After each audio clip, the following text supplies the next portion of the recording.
तर परत एकदा सर्वांचं स्वागत आहे. I welcome every one of you.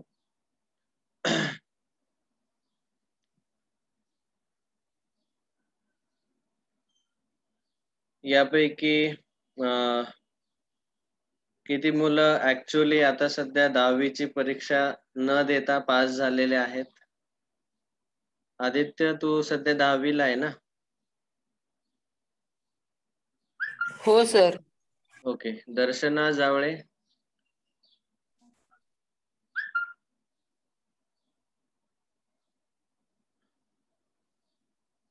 यांची रेंज टिकत नाही. मेघा तर मला माहिती आहे. परीक्षा न देता पास झालेली आहे.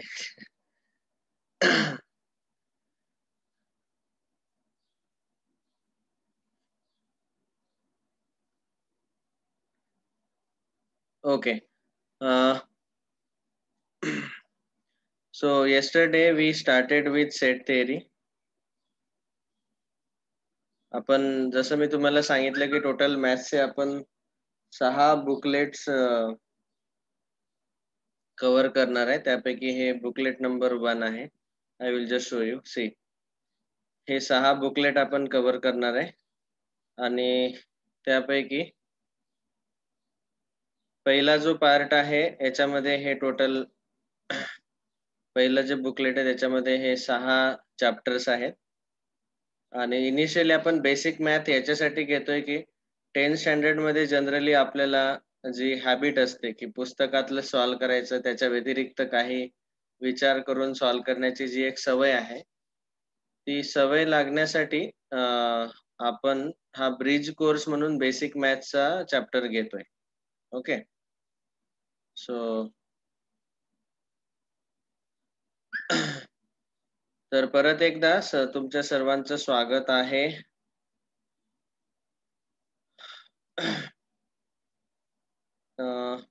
प्रियंका, तुझं लोकेशन काय बेटा?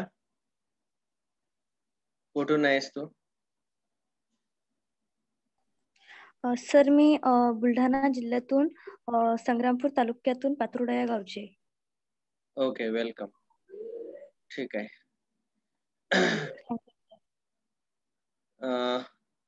अच्छा, अगदी माझ्या गावापासून 10 किलोमीटर अंतरावर मी गावलाच आलेलो आहे.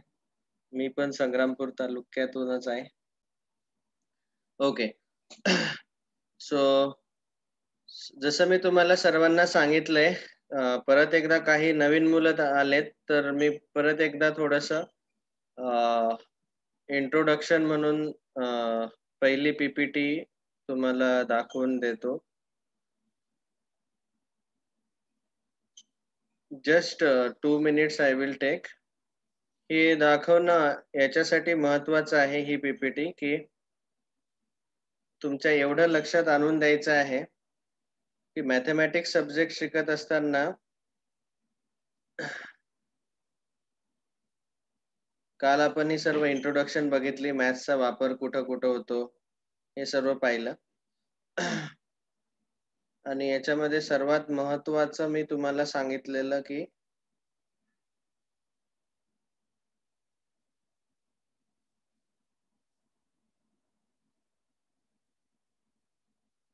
आपण जे काही हे मॅथ्सचे 5 ब्रांचेस आहेत, आपण याचे टोटल 6 पार्ट केलेले आहेत. तर पूर्ण वर्षभरामध्ये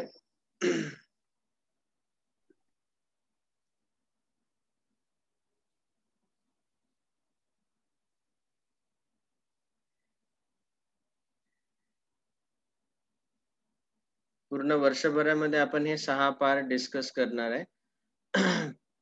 just a minute.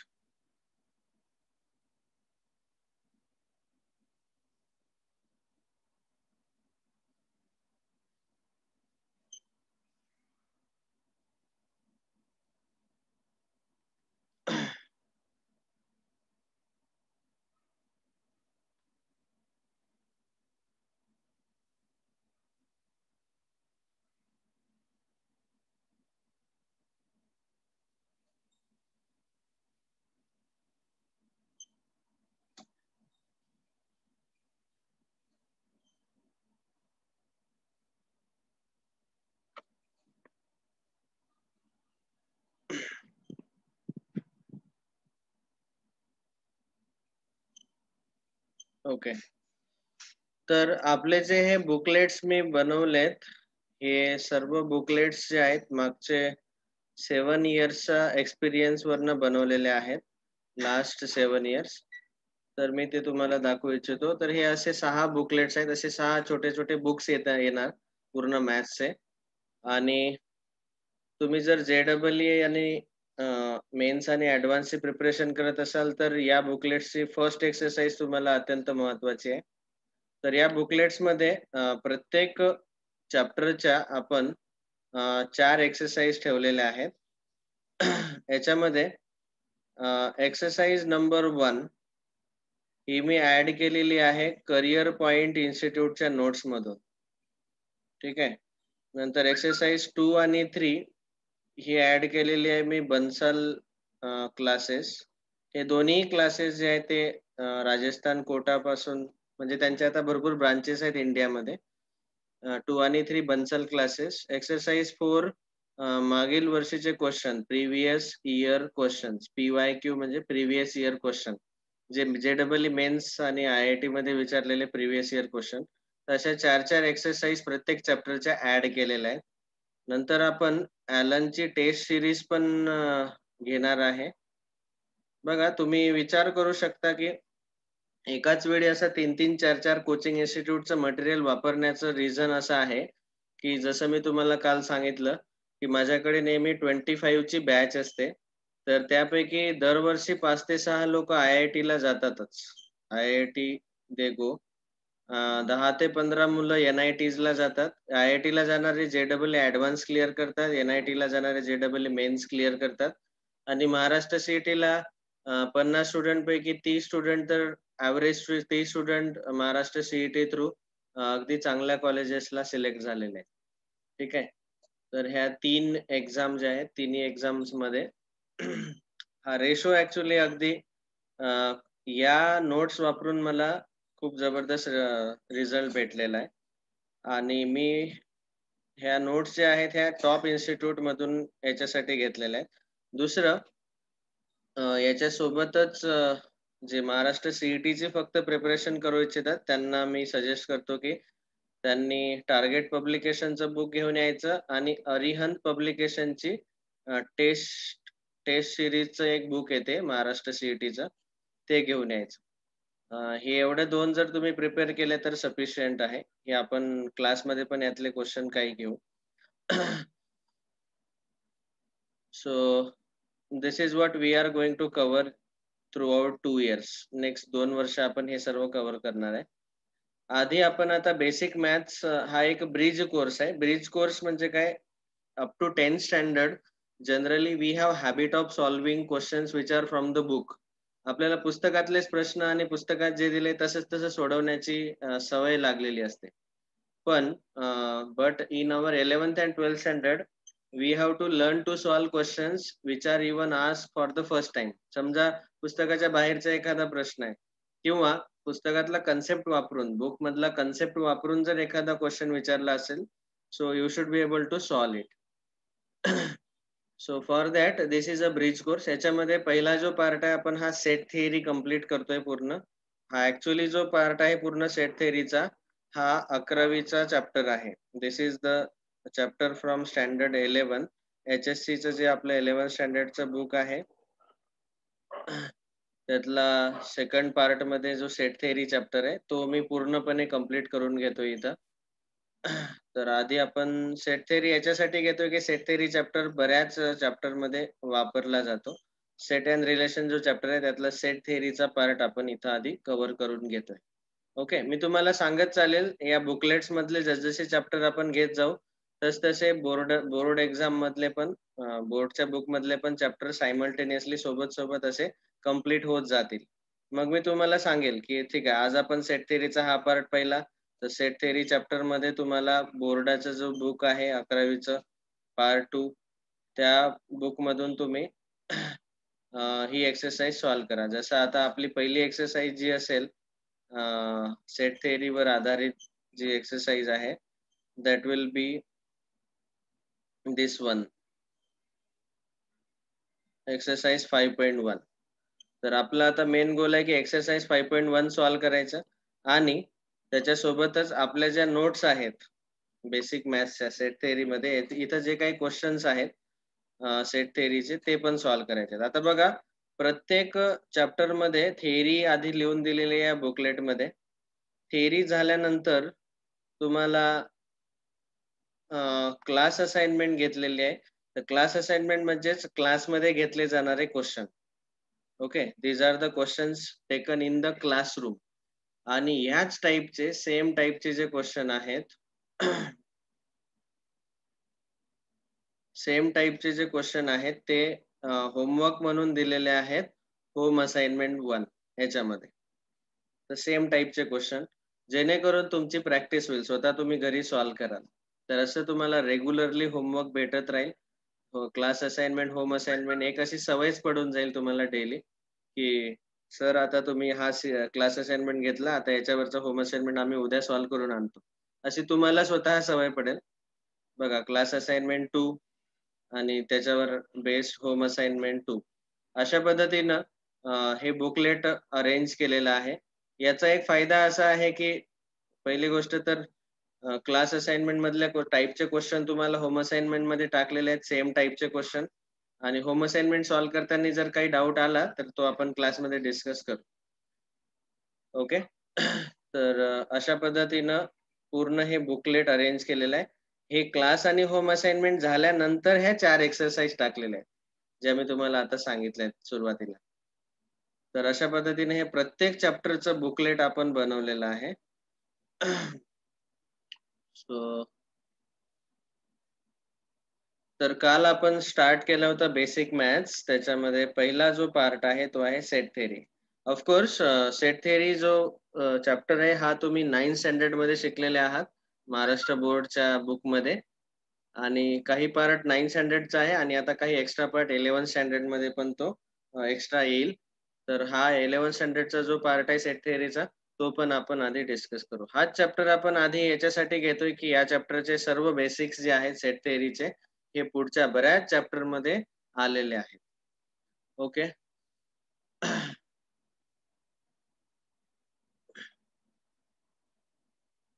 Okay Anjali Javadekar या नावाचे स्टुडंट. तो कुठून आहे बेटा अंजली? लोकेशन तुझं?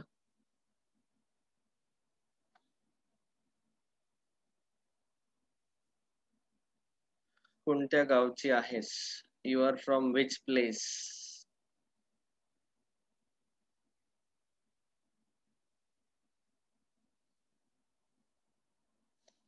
ओके मी जेव्हा प्रश्न विचारतो तेव्हा ऑडिओ ऑन करून आन्सर द्यायचा. तुम्हाला माहिती आहे मोबाईलवर ऑडिओ ऑन करायचा आणि बोलायचं. All right. Yesterday we discussed. काल आपण 2 पॉइंट कव्हर केलेत. पहिलं डेफिनेशन ऑफ सेट. तर लक्षपूर्वक ऐका आता जे काल नव्हते त्यांनी. सेटची जी डेफिनेशन आहे व्याख्या आहे collection of well defined objects. अशा वस्तू अशा ऑब्जेक्ट्स आपल्याला एकत्र घ्यायचे ज्या वेल डिफाइंड आहेत. आता वेल डिफाइंडचे हे 5 अर्थ मी सांगितले. वेल डिफाइंड ऑब्जेक्ट्स म्हणजे काय? लिस्टेबल. लिस्ट म्हणजे त्यांची यादी बनवता आली पाहिजे. For example in curly bracket AEIOU यांची आपण लिस्ट बनवू शकलो. हे काय आहेत? Vowels in English. इंग्लिश मधले जे स्वर आहेत यांची आपण यादी बनवू शकतो. म्हणून हे जे ऑब्जेक्ट्स आहेत हे लिस्टेबल असले पाहिजे तरच त्यांना आपण म्हणू शकतो वेल डिफाइंड ऑब्जेक्ट्स. आता मी समजा तुम्हाला म्हटलं की collection of the sand particles. वाळूचे कण घ्या असे पूर्ण एका हातात आणि त्यांचं कलेक्शन घ्या. त्यांची यादी बनवू शकाल का तुम्ही? वाळूचा पहिला कण, वाळूचा दुसरा कण अशी यादी बनवू शकणार नाही. लिस्टेबल त्यांची यादी बनवू शकता आली पाहिजे. असेच ऑब्जेक्ट आपण सेट मध्ये घेणार. दुसरं कधी कधी अशा पद्धतीने विचारलं जाऊ शकतं की इंटेलिजंट स्टुडंट्स इन क्लास 11. आता इंटेलिजंट म्हणजे कशा प्रकारचे इंटेलिजन्स? कोणी अभ्यासात इंटेलिजंट असतो, कोणी स्पोर्ट्स मध्ये इंटेलिजंट असतो. तर जेव्हा हे इंटेलिजंट हे ऍडजेक्टिव्ह आहे, विशेषण आहे. ऍडजेक्टिव्ह जेव्हा वापरले जाते तेव्हा आपण यांची यादी बनवू शकत नाही. कारण की कशामध्ये इंटेलिजन्स आहे हे सांगितलेलं नाही. म्हणून ऍडजेक्टिव्ह असेल तर ते आपण सेट मध्ये घेऊ शकत नाही. पण तिसरा पॉइंट मी सांगितलं की ऍडजेक्टिव्ह आणि क्रायटेरिया जर सांगितलं असेल तर त्याला सेट बनवू शकतो. जसं इथं मी लिहिलंय intelligent student in class 11 in maths as per their marks. गणितामध्ये त्यांना जेवढे मार्क्स भेटले त्याच्यानुसार यादी बनवा. तर मग आपण बनवू शकतो. Maths in the maths, if someone has got 100 marks, then that will be first person, 99 marks second person, so we will make the list. तर adjective plus criteria दिला असेल तर आपण लिस्ट बनवू शकतो. Infinite elements R accepted. Set मध्ये असे infinite elements येऊ शकतात, त्याला आपण डॉट डॉट डॉट म्हणून लिहू शकतो. आणि पाचवं डिस्टिंग्विशेबल, वेगवेगळे ऑब्जेक्ट असले पाहिजे. जसं इथं मी म्हटलंय वेट ऑफ स्टुडंट्स, विद्यार्थ्यांचं वजन. सो याची आपण यादी बनवली तर वेगवेगळे वेट्स आहेत, प्रत्येक विद्यार्थ्याचं वेट वेगवेगळं दिसतंय. समजा मी तुम्हाला म्हटलं की एक चॉकचा बॉक्स आहे, कलेक्शन ऑफ चॉक्स. आता सर्व व्हाईट कलरचे चॉक्स जर असतील तर त्यांची तुम्ही यादी बनवू शकणार नाही, कारण ते दिसायला सर्व सारखेच असतात. ते डिस्टिंग्विशेबल नाही. डिस्टिंग्विशेबल म्हणजे वेगवेगळे, आपल्याला त्यातला फरक ओळखता आला पाहिजे. किंवा तुम्हाला म्हटलं फ्लॉक ऑफ बर्ड्स, पक्ष्यांचा थवा उडत आहे, तो सेट बनेल का? नाही. तर ह्या 5 गोष्टी आहेत की असे जर ऑब्जेक्ट असतील तरच त्यांचं जे कलेक्शन आहे, त्यांचा जो समूह आहे त्याला आपण सेट म्हणू शकतो, संच म्हणू शकतो. ठीक आहे. So this is the definition of set. नंतर इथं आपण खाली 2 पॉइंट लिहिले. Set is denoted by capital letters, capital ABCD etcetera, and the elements or members of set are denoted by small letters, small ABC etc. ठीक आहे. तर set हा संच जो आहे याला आपण कॅपिटल लेटरनी दाखवतो आणि त्यातले जे एलिमेंट आहेत, त्यातले जे मेंबर्स आहेत, मेंबर्स त्याच्या आत असणाऱ्यांना आपण स्मॉल लेटरने डिनोट करतो. ठीक आहे. हा झाला पहिला पार्ट, डेफिनेशन. नंतर दुसरा पार्ट आपण काल पाहिला, methods to write the sets. अच्छा, काल जे अब्सेंट होते त्यांनी या स्लाइडचा स्क्रीनशॉट घेऊन घ्या आणि नंतर नोट्स मध्ये लिहून काढा. अगदी व्यवस्थित लिहा. इथून पुढे मी थोडं व्यवस्थित हँडरायटिंग काढेल. माझं हँडरायटिंग समजत नसेल तर मला विचारू शकता. मी ऍक्च्युअली टीचर नाही, मी इंजिनियर आहे. माझी इंट्रोडक्शन मी काल दिलेली आहे का? So I have completed my BTech from college of engineering Pune, COEP. 2 वर्षानंतर मी सॉफ्टवेअर इंजिनियर होतो, but my passion was teaching. माझा इंटरेस्ट टीचिंग मध्ये असल्यामुळे मी टीचिंग करतोय सध्या. Next, methods to write the sets. So set लिहिण्याच्या पद्धती. There are 2 methods. One is roster or list method and second is set builder or rule method. तर first method मध्ये आपण त्या सर्वांची कर्ली ब्रॅकेटच्या आत सेपरेटेड बाय कॉमा अशी लिस्ट बनवतो. So set of vowels in English in curly bracket A, E, I, O, U. Okay. Set of whole numbers. आता हा इन्फायनाइट सेट आहे. होल नंबर्स म्हणजे पूर्ण संख्या, 0, 1, 2, 3 अँड सो ऑन. तर कॉमा करून असे डॉट डॉट डॉट लिहायचं. Set of letters in the word India. India या शब्दामध्ये असणारे लेटर्स, अक्षर. तर कोणकोणते आहेत? INDIA. Now I has come twice. इथं आय 2दा आलेला आहे, पण आपण सेट मध्ये कधीही लक्षात ठेवा, एक ऑब्जेक्ट एकदाच लिहायचा. सेट मध्ये एक ऑब्जेक्ट आपण 2दा कधीच लिहित नाही, हे लक्षात ठेवा. तो set of letters in India, तो इथं INDA, बस हे 4च अक्षर येतील.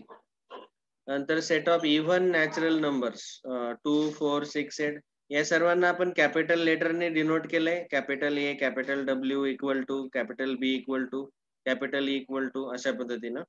आणि सेटच्या जे काही एलिमेंट्स आहेत ते कर्ली ब्रॅकेटच्या आत लिहून कॉमानी सेपरेट करायचं त्यांना, प्रत्येक एलिमेंटला. याला म्हणतात लिस्ट मेथड. त्यांची आपण यादी लिहिली, रोस्टर मेथड और list method.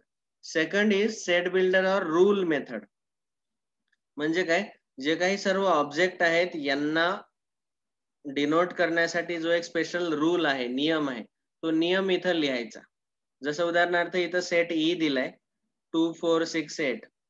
These are all even natural numbers. So या सेटला बघा आपण कसं लिहितोय. E is equal to, rule method मध्ये कसं लिहायचं? कर्ली ब्रॅकेट X, ही व्हर्टिकल लाईन, नंतर मी लिहिलंय X is a natural number x is equal to 2n and n belongs to capital N. n हा एक नॅचरल नंबर आहे. सो आपण त्याला वाचायचं कसं बघा, E is a set of all elements x such that, या वर्टिकल लाईनला आपण वाचतो such that x is a natural number, comma x is equal to 2n, comma n belongs to capital N. आणि जर तुम्ही असे सर्व नॅचरल नंबर घेतले जे की n म्हणजे हा नॅचरल नंबर आहे स्मॉल n, त्याच्या डबल घ्यायचे, दुप्पट घ्यायचे, तर यांच्या जागी आपण नॅचरल नंबर टाकत गेलो, यांच्या जागी आपण 1 टाकला तर 2 into 1 2, 2 टाकला तर 2 2 जा 4, 2 3 जा 6, 2 4 जा 8, अशी ही पूर्ण जी लिस्ट आहे हे इव्हन नॅचरल नंबरची लिस्ट भेटून जाईल. तर या सेटला आपण अशा पद्धतीनं रूल मेथडनी लिहू शकतो. ठीक आहे. तर ह्याच्या रूल मेथड मी लिहिलेले आहे, याला आपण असंही लिहू शकतो, set of all elements x such that x belongs to capital N. X हा नॅचरल नंबर असायला पाहिजे, x is equal to 2n, यांच्या दुप्पट येईल, आणि n is also a natural number, असंही आपण शॉर्ट मध्ये लिहू शकतो. किंवा या सेटला आपण असंही लिहू शकतो, set of all elements x such that x is even natural number. त्याला शब्दातही असं लिहू शकतो, कारण रूल म्हणजे काय, त्या सर्वांची जी प्रॉपर्टी आहे, त्या सर्वांचा जो एक गुणधर्म आहे तो आपण इथं लिहितो. Okay, so this is second method, set builder method. या दोन्ही पद्धतीनं तुम्हाला सेट लिहिता आले पाहिजे. याची प्रॅक्टिस तुम्ही 9th स्टँडर्ड मध्ये केलेलीच आहे, परत आपण 11th मध्ये पण या टाइपचे क्वेश्चन सॉल्व्ह करू. आज आपल्याला डिस्कस करायचे होते टाइप्स ऑफ सेट. तिसरं हेडिंग लिहा, टाइप्स ऑफ सेट. अच्छा, याचा तुम्ही स्क्रीनशॉट घेऊन ठेवा जे काल अब्सेंट होते, आणि त्यांनी हे पूर्ण करून घ्यायचं. या नोट्स काढायच्या आहेत नोटबुक मध्ये, सेपरेट नोटबुक बनवा मॅथ्स साठी.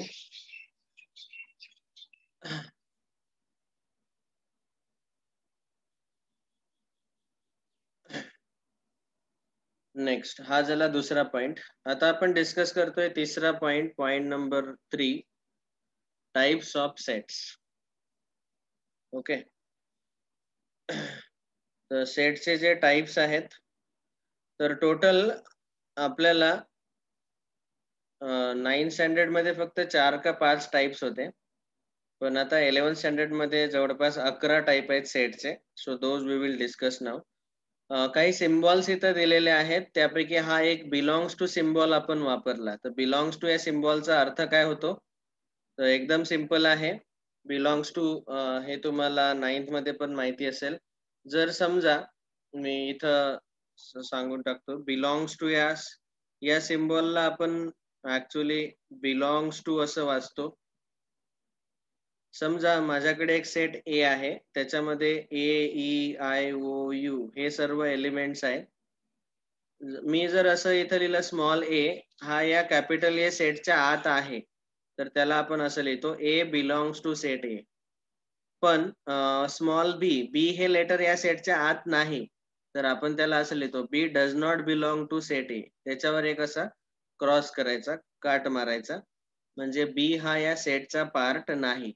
ए belongs to set A, small A belongs to set A, set A चा पार्ट आहे. आणि याला आपण वाचणार B does not belong to set A. Set A चा पार्ट नाही, कारण स्मॉल बी सेट ए मध्ये नाही.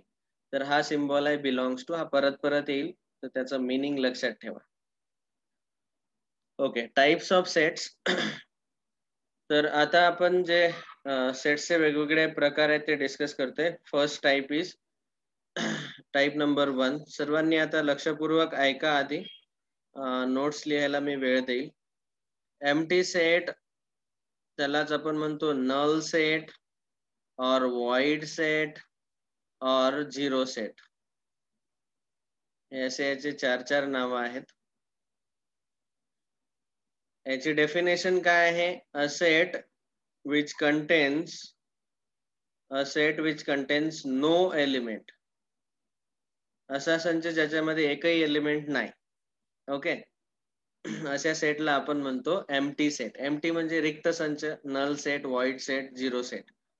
For example, we can take some example.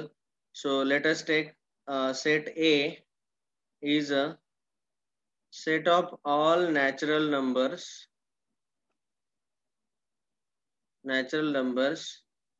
between 2 and 3. आता 2 आणि 3च्या मध्ये कुठला नॅचरल नंबर नैसर्गिक संख्या असू शकते का? नाही. ओके. तर याला आपण म्हणतो नल सेट एम्प्टी सेट.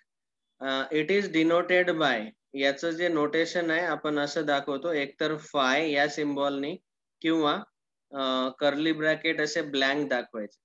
तर इथं जो हा सेट ए आहे याला आपण असं डिनोट करू शकतो, curly bracket, empty curly bracket और फाय. तुम्हाला आठवत असेल 9th स्टँडर्ड मध्ये तुम्ही ऑलरेडी शिकलेले आहात empty set. Okay. So null set, empty set, zero set, ज्याच्यामध्ये एकही एलिमेंट नाही. ओके.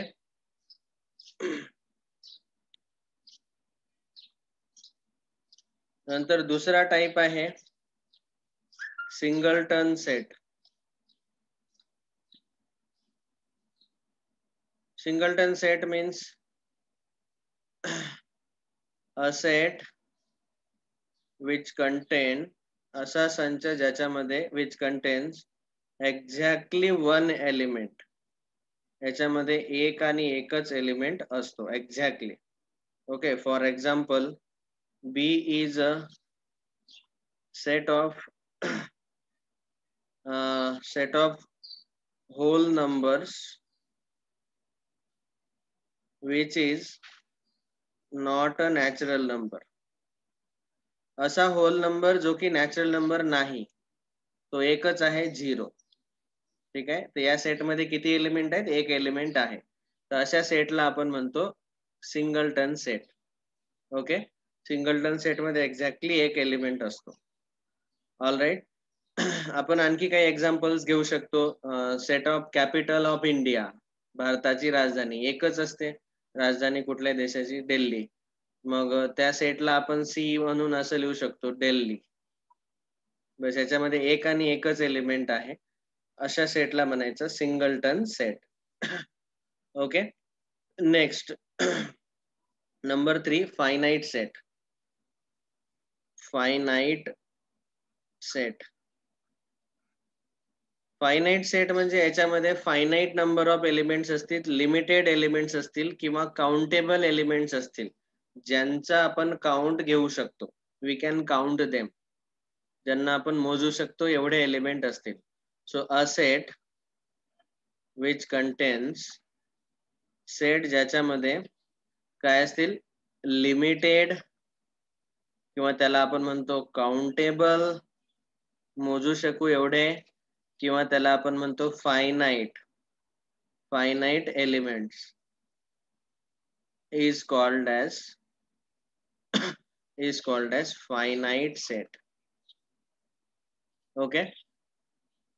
तर याला आपण फायनाइट सेट म्हणतो, ज्याच्यामध्ये नंबर ऑफ एलिमेंट्स फिक्स असणार. फॉर एक्झाम्पल,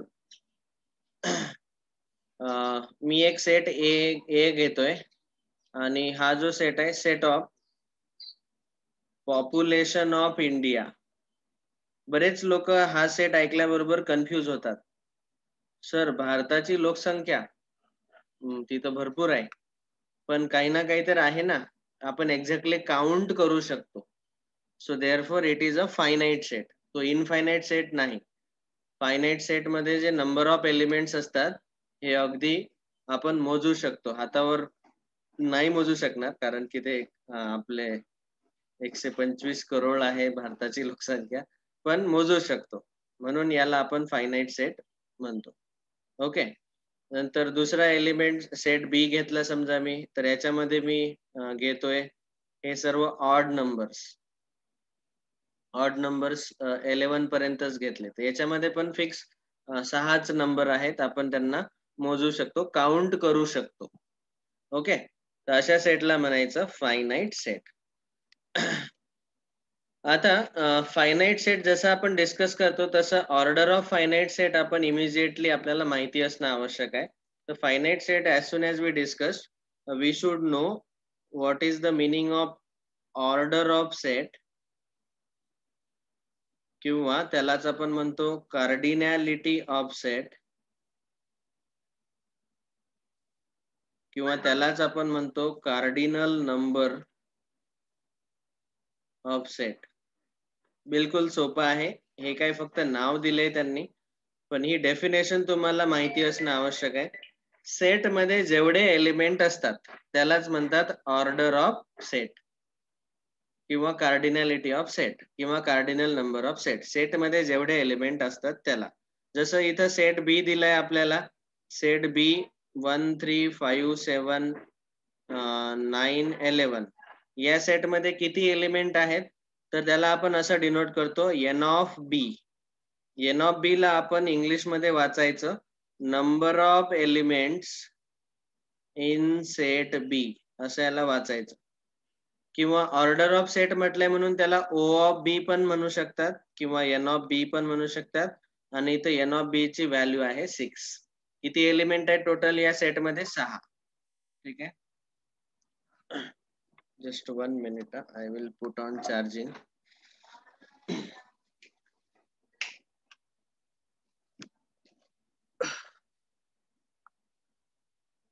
तर सेट मध्ये जेवढे एलिमेंट असतात त्याला आपण म्हणतो order of set, cardinality of set, cardinal number of set. जसं फॉर एक्झाम्पल सेट बी मध्ये टोटल किती एलिमेंट्स आहेत? 6.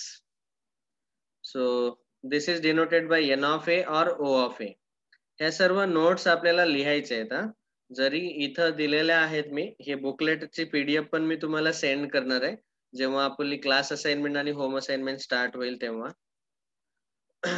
Okay. So this is third type, finite set. Finite set मध्ये एलिमेंट्स आपण काउंट करू शकतो म्हणून जो काउंट असतो त्यालाच आपण नंबर ऑफ एलिमेंट्स म्हणतो. Number of elements in set B. जसं इथं एक्झाम्पल घेतलं आपण. नंतर चौथा टाइप आहे इनफायनाइट सेट. त्याच्या नावावरूनच आपल्या लक्षात येते की या सेट मध्ये किती एलिमेंट असतील? Infinite, unlimited, uncountable. So a set which contains unlimited, uncountable or infinite elements, असंख्य infinite elements is called as infinite set. आता याचे भरपूर सारे एक्झाम्पल्स आपण घेऊ शकतो, पण एस्पेशली मी जनरली हे एक्झाम्पल्स याच्यासाठी डिनोट करतोय की याचे नोटेशन तुमच्या लक्षात यायला पाहिजे. Okay. N means set of natural numbers, नैसर्गिक संख्या, असंख्य आहेत. This is also infinite set. आणि इन्फायनाइट सेटला आपण असं डॉट डॉट डॉट ने रिप्रेझेंट करतो. W means set of whole numbers, पूर्ण संख्या, 0 1 2 3 dot dot dot. Integers are also unlimited, 0 plus minus 1 plus minus 2 plus minus 3 and so on. Rational numberच्या सेटला आपण असं लिहू शकतो p by q such that p, q belongs to set of integers and denominator q is not equal to 0. आठवते ना? p q हे दोन्ही integer असले पाहिजे and the denominator q should be non-zero. Rational numbers, परिमेय संख्या. Irrational numbers आपण असं म्हणू शकतो की ज्यांना आपण p by q फॉर्म मध्ये लिहू शकत नाही. ओके.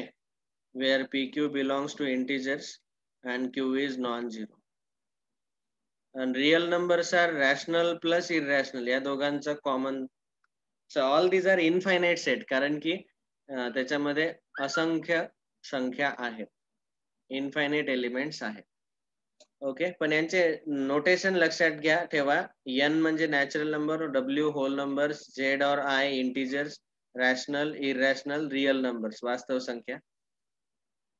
नेक्स्ट हे झाले 4 टाइप. ओके. आता याच्यानंतरचे जे पुढचे आहेत 3 टाइप आपण व्यवस्थित डिस्कस करायचे आहेत आपल्याला या 4 टाइप नंतर. Subset, proper subset and superset. Subset, superset and proper subset. तर हे 3 टाइप व्यवस्थित समजण्यासाठी आता बघा, क्लास आपला जो 40 मिनिटाचा आहे तो पुरेसा नाही. तर दररोज मी काय करतोय 50 मिनिट्सचा क्लास घेतोय. तर जसं आपला हा टाइम संपून जाईल आता 1च मिनिट राहिलाय. तसं लगेच लक्षात ठेवा नेहमी दररोज आपण 10 मिनिट एक्स्ट्रा घेतोय. सो 10 मिनिट्स आणखी तुम्हाला जॉइन करायचंय. तर जशी मीटिंग एंड होईल तेव्हा परत लिंकवर क्लिक करून क्लास जॉइन करा. तर आपण पुढचे तिन्ही टाइप एकत्र डिस्कस करतोय. 5वा टाइप आहे subset. 6th type is superset and 7th type is proper subset. Okay, हे 3 टाइप आपल्याला आता डिस्कस करायचे. मीटिंग एंड होते, परत जॉइन करा, रिजॉइन करा.